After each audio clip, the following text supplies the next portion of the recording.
Inflation. ना देखो, basically inflation क्या होता है, डेफिनेशन क्या है? A rise in general level of prices is called inflation.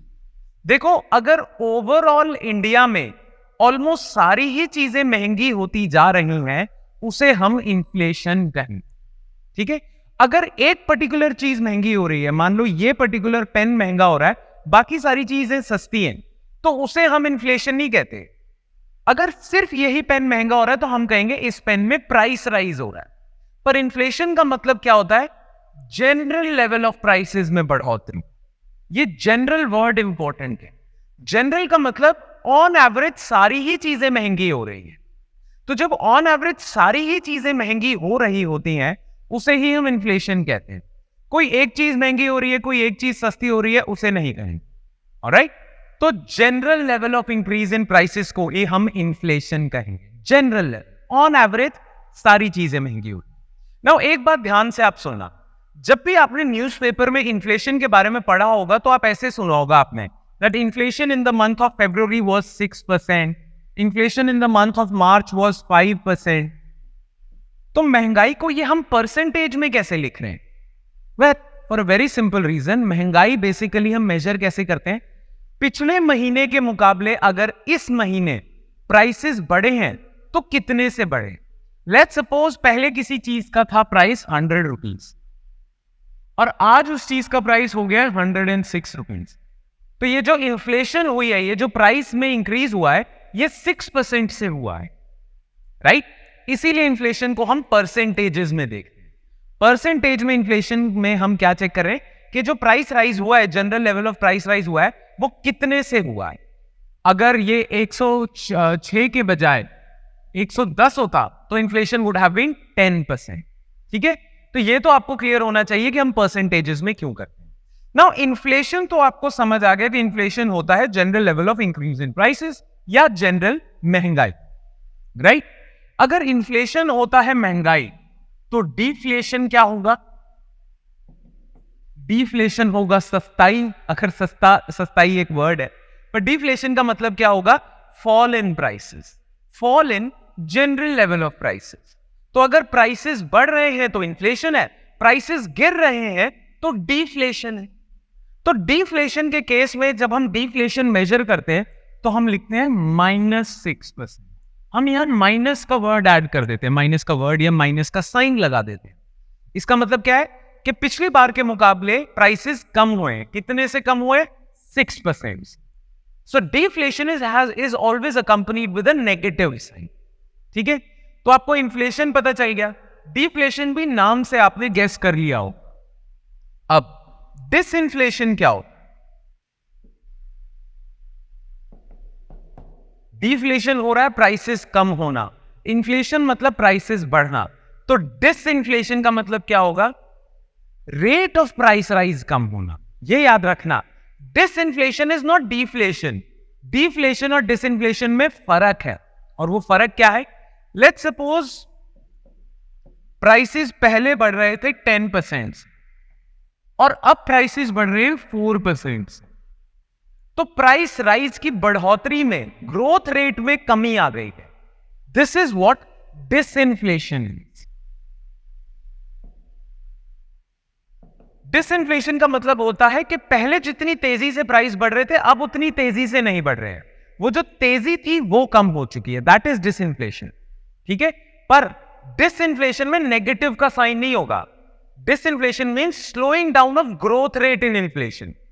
ठीक है, तो पहले 10% से बढ़ रहा था, अब 4%, दोनों ही पॉजिटिव हैं। ठीक है, पर पहले बहुत ज्यादा तेजी से बढ़ रहा था, अब बहुत स्लोली बढ़ रहे हैं प्राइसेस। तो क्या हो गया है? डिसइंफ्लेशन। अगर -4% होता तो हम कहते कि डिफ्लेशन हो गई। तो इसमें बहुत सारे लोग एमसीक्यू गलत कराते हैं क्योंकि वो डिफ्लेशन और डिसइंफ्लेशन को सेम समझते हैं। ऐसा नहीं करना है। डिफ्लेशन एंड डिसइंफ्लेशन में फर्क है। Deflation is when the general level of prices are falling over a period of time. Disinflation is, it is the decrease in the rate of inflation or a slowdown in the rate of increase. पहले तेज था, अब कम हो गया। ठीक है, now ये 3 word अब आपको समझ आ गए। अब हम थोड़ा सा आगे बढ़ते हैं। देखो, इन्फ्लेशन होती क्यों है? देखो किसी भी चीज का मार्केट में प्राइस जो बढ़ता है ना, वो बढ़ता है दो कारणों की वजह से, दैट इज डिमांड और सप्लाई। डिमांड सप्लाई का ही खेल है जिससे प्राइसेस ऊपर जाते हैं या नीचे जाते हैं, राइट? तो अगर किसी चीज की डिमांड ज्यादा है उसके सप्लाई के मुकाबले, तो उसके प्राइसेस बढ़ेंगे, लोग ज्यादा मांग रहे हैं। डिमांड ज्यादा है, सप्लाई कम है, प्राइसेस बढ़ेंगे। डिमांड कम है, सप्लाई ज्यादा है, तो प्राइसेस कम होने लग जाएंगे, राइट? तो किसी भी चीज की जब डिमांड उसकी सप्लाई के मुकाबले ज्यादा बढ़ेगी तो उसके प्राइसेस बढ़ेंगे, और उल्टा होगा तो प्राइसेस कम होंगे। तो जब भी demand outstrip supply, then prices increase, है ना? नाउ अब हम देखते हैं इन्फ्लेशन के कॉजेज, इन्फ्लेशन क्यों होती है। तो देखो जैसा मैंने आपको बताया, दो चीजें हैं जो इन्फ्लेशन को कंट्रोल कर रही हैं। डिमांड अगर बढ़ेगी तो इन्फ्लेशन बढ़ेगी, सप्लाई अगर बढ़ेगी डिमांड के मुकाबले तो इन्फ्लेशन कम हो। तो कभी भी देखना, जब भी सप्लाई कांस्टेंट है और डिमांड बढ़ रही है, तो जो इन्फ्लेशन हो रही है उसे हम कहते हैं डिमांड पुल इन्फ्लेशन। कि सप्लाई कांस्टेंट है, डिमांड बढ़ती जा रही है, उसे हम कहेंगे ये जो डिमांड है ये इन्फ्लेशन को पुल कर रही है, डिमांड पुल इन्फ्लेशन। हाँ, कभी कभी ऐसा होता है कि डिमांड कांस्टेंट है, सप्लाई नीचे गिर गई, है ना? वैसे दोनों सेम थी, एकदम से सप्लाई नीचे गिर जाए तो अब डिमांड तो ज्यादा है सप्लाई से, पर डिमांड सप्लाई से ज्यादा क्यों हुई? क्योंकि सप्लाई ही नीचे गिर गई। तो सप्लाई कम होने की वजह से इन्फ्लेशन हो रही है, तो उसे हम कहते हैं सप्लाई शॉक और कॉस्ट पुश इन्फ्लेशन। ठीक है? तो जब भी सप्लाई कांस्टेंट है, डिमांड बढ़ रही है, डिमांड पुल इन्फ्लेशन होगी। जब भी डिमांड कांस्टेंट है, सप्लाई नीचे गिर गई, तो कॉस्ट पुश या सप्लाई शॉक इन्फ्लेशन। नाउ इसके कुछ एग्जांपल्स देख लेते हैं, तभी आप एमसीक्यू तोड़ पाओगे, राइट?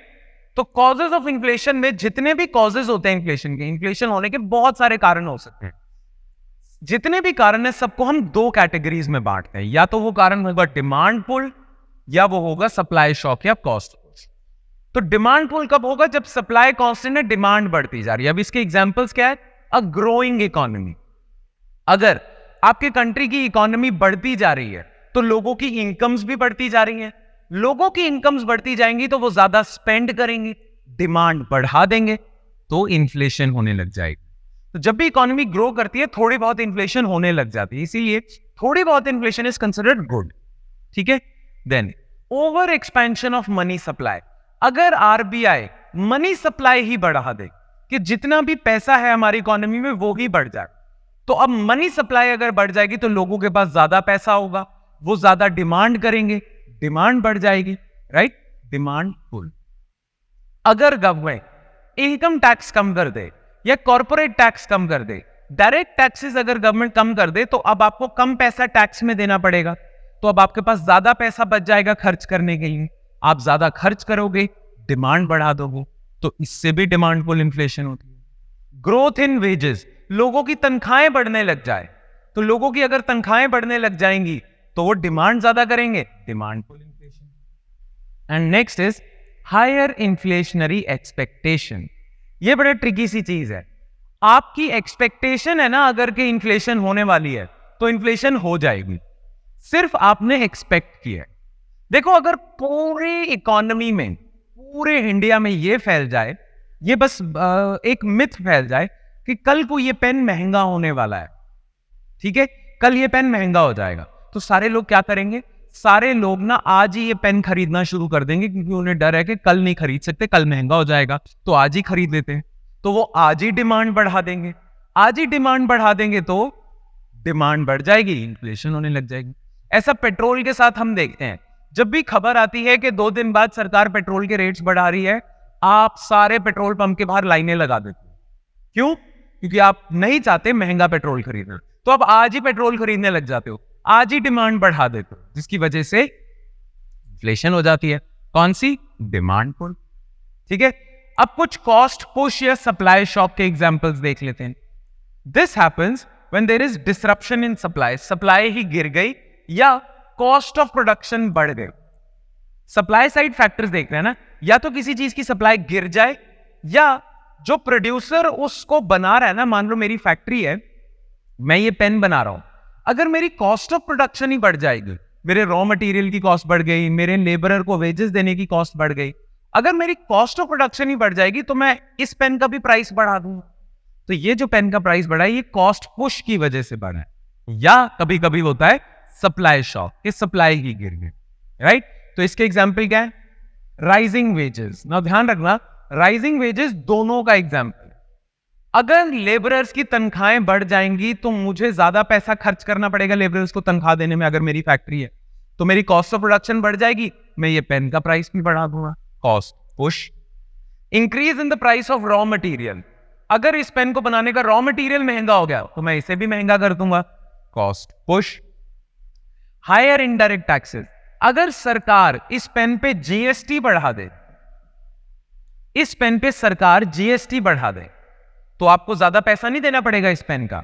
मैंने तो 10 रुपए का ये पेन बनाया था, पहले 1 रुपए का जीएसटी लगता था, आप 11 रुपए देते थे इस पेन को खरीदने में। अब सरकार ने जीएसटी 5 रुपीज कर दिया है, अब आपको 15 रुपीज देने पड़ेंगे, तो आपके लिए तो इन्फ्लेशन हो गई। तो जब सरकार इनडायरेक्ट टैक्सेस बढ़ा देती है तो सप्लाई शॉक या कॉस्ट पुश इन्फ्लेशन हो जाती है। Then depreciation of currency. Depreciation of currency मतलब आज $1 इज इक्वल टू 50 रुपीज, कल को अगर $1 70 रुपए का हो गया तो आपका रूपी डेप्रिशिएट हो गया। नाउ जब भी करेंसी आपकी डेप्रिशिएट होती है ना, आपके इंपोर्ट्स महंगे हो जाते हैं। कैसे? मान लो ये पेन मैं बाहर से इंपोर्ट करता था, ठीक है, और बाहर यूएसए में ये पेन मिलता है $1 का, तो पहले इस पेन को बाहर से इंपोर्ट करने में मैं 50 रुपए खर्च करता था, पर क्योंकि मेरा रूपी ही डेप्रिशिएट कर गया, आज मैं 70 रुपए खर्च कर रहा हूं, तो मेरे लिए तो ये पेन इंपोर्ट करना महंगा हो गया, जिसकी वजह से इन्फ्लेशन हो गई। तो जब करेंसी डेप्रिशिएट करती है, रूपी गिर जाता है ना, तो इंपोर्ट्स महंगे हो जाते हैं, जिसकी वजह से इन्फ्लेशन हो जाती है। ठीक है। Natural disasters that disrupt supply, मान लो नेचुरल कहीं डिजास्टर आ गया, कोई एक एरिया है इंडिया में, मान लो महाराष्ट्र से इंडिया का तकरीबन सारा कॉटन आता है, मान लो, और महाराष्ट्र में खतरनाक अर्थक्वेक आ गया जिसकी वजह से फार्मर्स की सारी फील्ड्स डिस्ट्रॉय हो गई, मान लो ऐसा हो गया, तो डोंट यू थिंक कॉटन की सप्लाई गिर जाएगी? डिमांड तो वहीं की वहीं है, सप्लाई गिर गई बिकॉज ऑफ नेचुरल डिजास्टर, तो इन्फ्लेशन होगी, सप्लाई शॉक। फिर डेलिबरेट कट इन सप्लाई, कभी कभार ये जो ऑयल प्रोड्यूसिंग कंट्रीज नहीं होती, सऊदी अरेबिया, गल्फ कंट्रीज, ये जानबूझ के अपने ऑयल की प्रोडक्शन कम कर देती हैं। क्यों?